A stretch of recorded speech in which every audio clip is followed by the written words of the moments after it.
vous et mais non, parce qu'en fait ça a du sens, tu pousses un peu, puis tu sais, ah ouais, et en fait à ce moment-là, ah ouais, d'accord, ouais. le jour où tu je sais pas, Dire ça, c'est du non possible.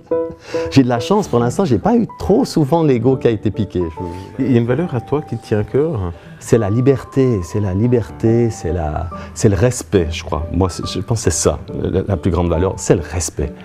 Je veux dire, tout le monde a le droit de penser ce qu'il veut, mais personne n'a le droit d'emmerder les autres pour imposer ce que lui aime.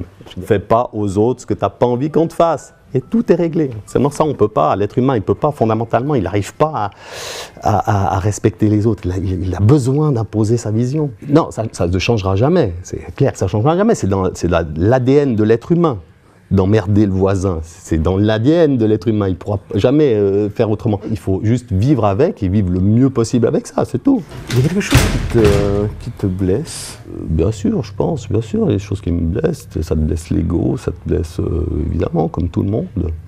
Moi, je suis un artiste, donc ce qui me blesse, c'est de ne pas être aimé, de ne pas être reconnu, de ne pas être comme tout le monde, hein, évidemment. Donc, tu travailles aussi pour ça, pour que les gens t'aiment, pour que les gens apprécient ce que tu fais, mais en même temps pour faire plaisir aux gens, parce que le moteur de l'artiste, c'est de faire plaisir aux gens, c'est de faire en sorte que les gens passent un bon moment, c'est de faire en sorte que les gens oublient leurs soucis. Je fais une chronique le matin à la radio, et moi, ce qui est génial, c'est quand tu as des retours du public qui dit ça m'a donné un coup de boost à la journée, je me suis bien marré, ça m'a égayé la journée.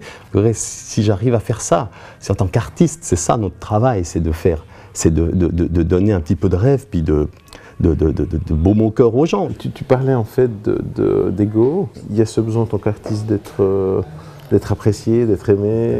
Mais tout le monde a de l'ego, hein, je veux dire.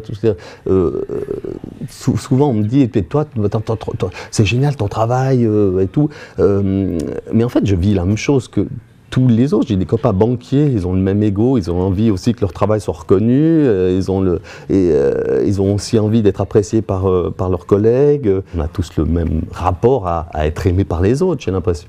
Et tu fais comment en fait quand ton ego est piqué? Piqué. Mais c'est une bonne question, mais moi j'essaie d'être piqué le moins souvent possible. Vous savez, quand on se fait des films, quand vous allez à un rendez-vous, puis que vous faites le film du rendez-vous avant, puis que vous vous énervez tout seul à la maison, vous voyez le truc, toute cette énergie, à la fin, dans votre voiture, vous vous énervez sur un truc comme ça, puis vous vous rendez compte que vous êtes vidé d'énergie. Vous êtes fatigué après, alors que vous n'avez rien fait, vous êtes juste énervé tout seul. Toute cette énergie-là, si tu arrives à la canaliser pour en faire quelque chose de positif, c'est quand même plus intelligent que de s'énerver tout seul dans sa voiture. Donc maintenant, j'ai réussi à acquérir le réflexe que quand je pars en vrille comme ça, où tout à coup tu pars dans un film, ouais, puis alors s'il me dit ça, moi je fais ça, puis au bout d'un moment, il y a mon cerveau qui dit hey, attends, est-ce que ce que tu es en train de penser là maintenant, c'est utile? Est-ce que ça va changer quelque chose? Est-ce que cette énergie-là que tu es en train de dépenser, est-ce qu'elle va dans un truc positif? Puis là, tu te rends vite compte que tu es en train de te fatiguer pour rien, puis que ça sert à rien. Et tu commences à penser à un sketch, à une idée, à un machin, et tu mets cette énergie dans un truc positif. Et c'est génial, il faut absolument faire ça, vraiment. Dès que vous partez dans un truc, vous vous énervez tout seul, parce que vraiment s'énerver tout seul dans sa voiture, ça ne sert à rien, à personne, ça ne change rien, c'est nul.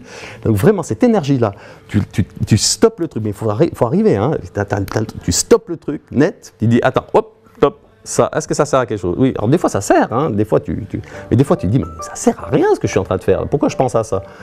Et cette énergie-là, puis après tu as plein d'idées, c'est génial.